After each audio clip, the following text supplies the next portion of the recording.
The reason I did not strongly object to you using my grandfather's name in this talk was that I was going to talk about him and how his and the Mujahideen's actions and their paths very naturally led to the rise of Taliban and Al-Qaeda and ISIS and the others in the region.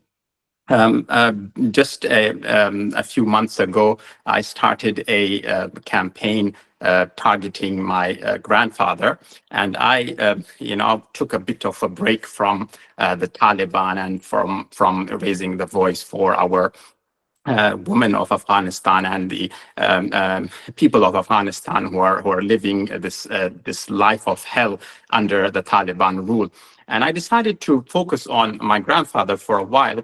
And this was mainly for me to be able to make a connection between the Mujahideen and the Taliban, and how they are so much interconnected with each other. And I found a few points which we can have a look at, and from there we can deduct how they are very connected at the core. If we go to their creation and their organization, my grandfather and 6-7 of his friends, they all come to Pakistan, and they are taken to Peshawar and to Balasar, and there they are given the plan for how to go forward with Dr. Richard as America's money on how to move forward and start a jihad inside of Afghanistan. And the way that they used to reach that goal was extreme violence. It was throwing acid at faces of girls at universities. It was, bombing civilians, killing civilians, killing any learned people. That was a very special one with my grandfather. So whenever we would have any learned people who have been at higher positions in the government or in the scholarly of higher level, whenever they would seek refuge and run from the war in Afghanistan, which these Mujahideen had created, and they would come to Peshawar or to Pakistan, he would make sure that they don't stay alive for long. And that was such a big drain on our Afghanistan's scholars and people of knowledge and education. Their targets were the same. They worked to bring Afghanistan down, to make Afghanistan a country that is going to be relying on international aid for a very long time. They made sure that our bridges are destroyed, our schools are bombed.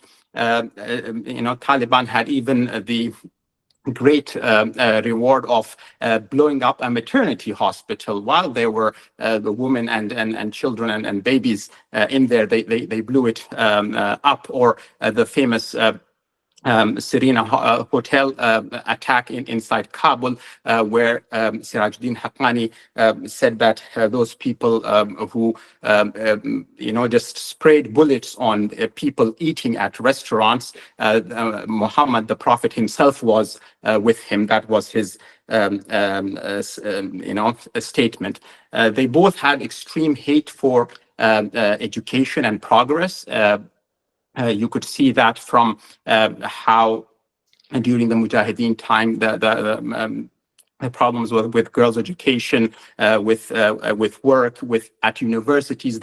When they were in their initial movement, they would be attacking women with acid and things like that. And you can see it in the Taliban as well, the way they have done this big step that they have banned girls from going to school after year 6. So these kind of things really bring them together. They kind of are very good at bringing misery to the Afghan people through their rule, and this could be through putting checkpoints where they make sure they take a lot of money from businesses or from trucks or from families, crossing those checkpoints, from forcing people into cultivating opium and poppy, and making them not, grow anything else in those areas, and then taking what they call the ushur, or the 1/10 of it, as a tax or as a zakat, and fighting then over that zakat, that who's going to take this zakat, is it this commander or is it this commander, and all that, the people have to pay for. And then obviously they had smuggling lines during the current Taliban. It was done mostly through the CIA, because it was such a big operation that it was, providing opium to all of Europe almost single-handedly, which was not an operation that a small Talib could have achieved. And one of the most important thing, and Dr. Richard touched on it, is the use of Islam to get your own agenda done. To use Islam in a way where you make your wrong right. And it is a bit difficult, in my opinion. I would pose Dr. Richard here that this is not a problem of just a shift of perspective.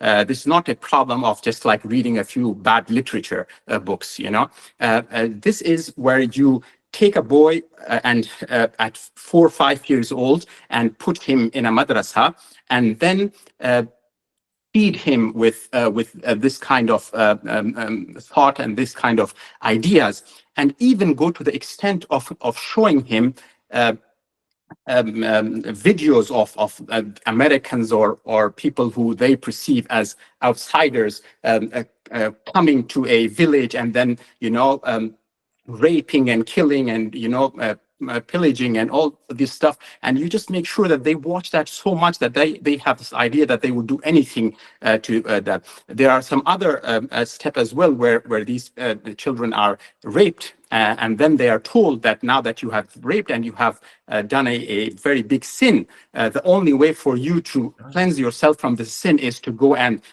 do a suicide attack. They don't call it suicide, they call it an istishhadi attack, which means that it is a martyrdom attack. So again, using religion using the name of the religion so badly, and connecting it to such bad atrocities. And you have to remember that the Mujahideen were terrorists, as well as the Taliban are the terrorists. But the Taliban are now the modern terrorists. They have like qualified to the next level, whereas the Mujahideen would use donkeys and horses to take all their missiles all the way up to some place and fire them from there on Kabul or on Jalalabad, and killing thousands of people. The Taliban took it to another level where they strapped the bomb on the person himself and put him right in the middle of the people, causing much more damage by a single bomb. You don't need to throw thousands of them, and you're much more accurate. And even in a lot of the cases, the trigger is not even in the hand of the to-be martyr. So they're even triggered remotely, so in case that martyr changes his mind and doesn't do the deed, there is someone who has a remote to detonate it. And the level, and on the another point of how close the Mujahideen and the Taliban are, is that a lot of the Taliban leaders are ex-Mujahideen leaders. A lot of the for example, you have Jalaluddin Haqqani. Jalaluddin Haqqani was a commander under my grandfather's party.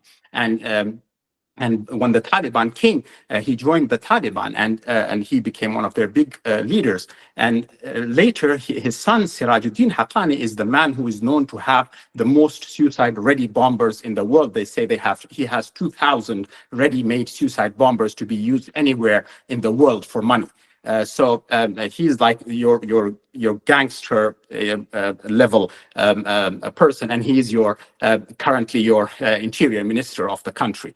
So you have a terrorist who's on the UN list, and who is the father of suicide bombers, and he is currently the interior minister of Afghanistan. That is the state of being that we are in. And this part of them where they use the name of Islam and they use the cover of Islam to get their bad deeds done, this is not just a problem for Afghanistan. This is an international problem, and this is what drives Islamophobia. This is what drives people in other parts of the world to get motivated by this and take I don't know if you guys have seen, but I've seen so many people in Western countries, in other countries, take admiration from, and they admire the way the Taliban is using Islam to do their things. So this is not just a problem in Afghanistan. Then they cause problems for Afghanistan by affecting other countries, and they bring problems to Afghanistan and to the Pashtun people.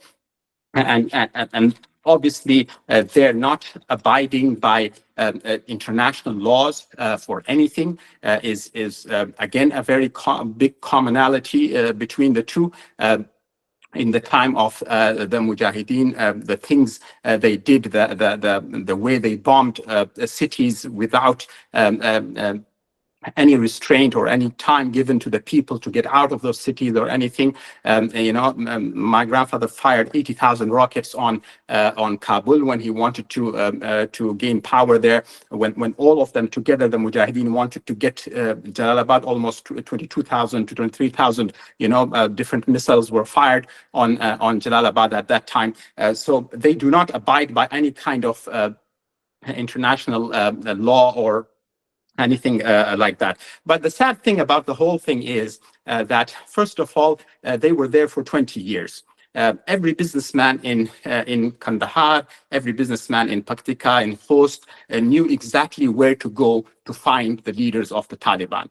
Whenever they had to fix anything between them, if they had anything wanted to be done, they wanted a paper from the Taliban head, they would straight away go to the Quetta Shura in Pakistan, they would go to the Miran Shah Shura, they would go to the Peshawar Shura in Pakistan, and they would be facilitated over there. But somehow the Americans couldn't find these shuras or these talibs.